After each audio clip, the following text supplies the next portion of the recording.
Let's face it, we all love games.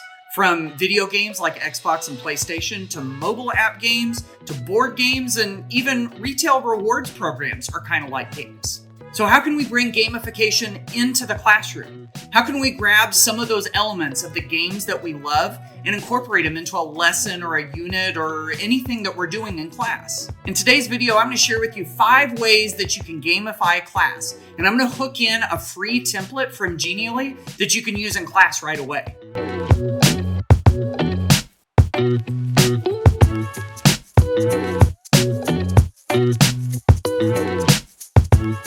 I'm going to be demoing these gamification ideas on Genially.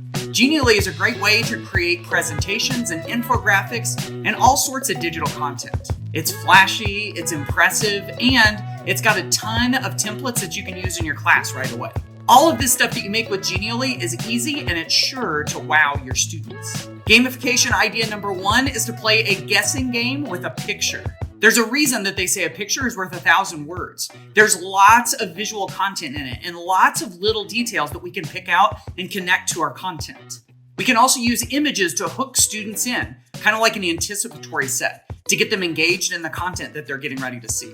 If you can find a really great image that's puzzling or provocative or just captures their attention right away, it can be a really great way to hook them in at the beginning of a lesson. So you can ask yourself, what's an image that's connected to my content that can catch students off guard or pique your students' interest that can get them into a lesson at the beginning of it? In Genially, there's this hidden image game, and you can have students drag their cursor around it to display the image, but only little bits at a time. Then they can try to figure out what the image is and where it's from.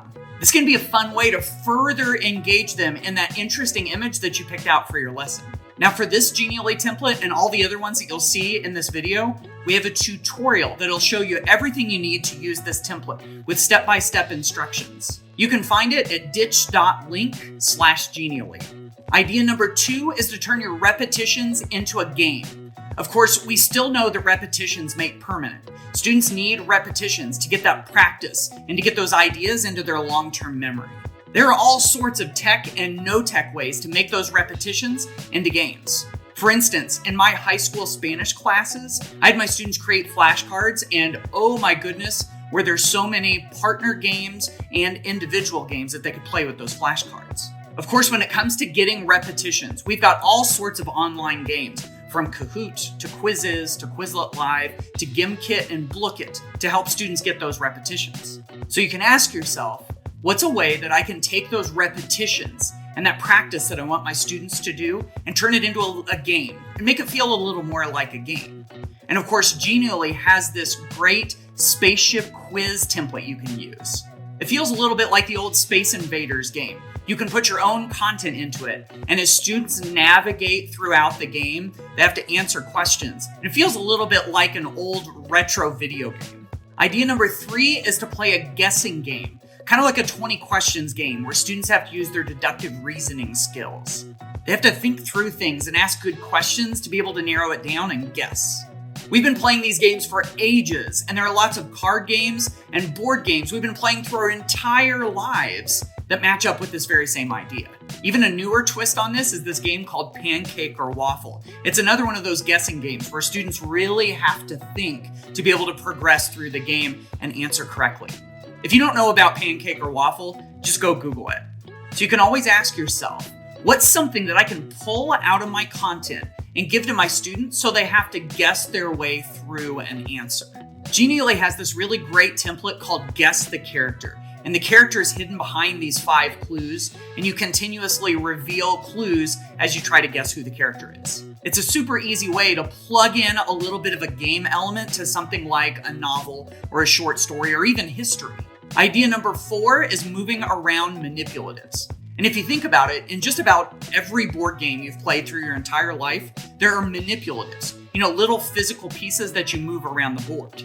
And the way you move them around the board and the way that you interact with them has a lot to do with your success in the game. So a question you can ask yourself is, what kind of manipulatives can I pull into this lesson? And then how can I make them game-like? Have students move them around in a game-like manner to bring a little bit of extra engagement into it. Genially has this great interactive flashcards template that you can use. It includes some draggables, and of course you can edit it all and put your own content into it and then give it right to your students. And idea number 5 is to borrow from one of the classics or one of the popular games that are out there.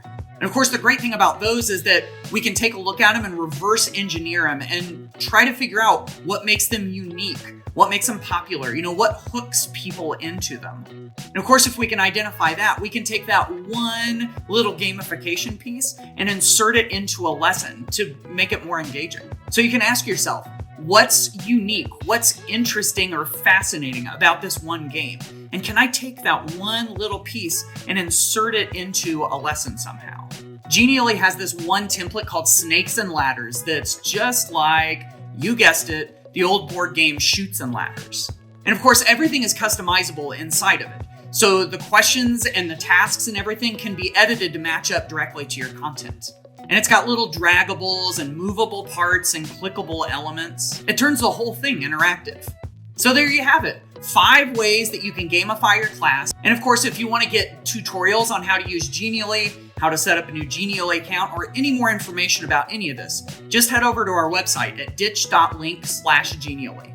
So that wraps it up. Don't forget to subscribe, and in the comments below, tell us your favorite way to gamify your lessons.